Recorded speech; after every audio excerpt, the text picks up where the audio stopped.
Tumaini. Natembea karibu na jengo la ramani, unapo masuala ya ramani pale. Nilipofika, unapoacha jengo la ardhi lile unakuja karibu na ramani. Nilipofika pale nikakuta kama kitu kikili. Hapo kisema angalia mbele. Nikaangalia mbele.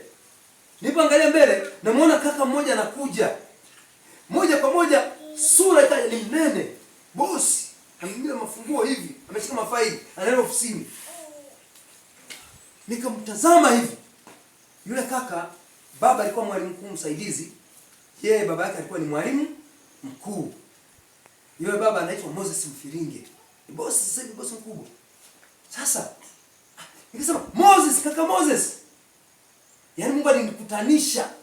Halafu akanipa kumbukumbu muda huo, sio kwa akili zangu. Muda huo.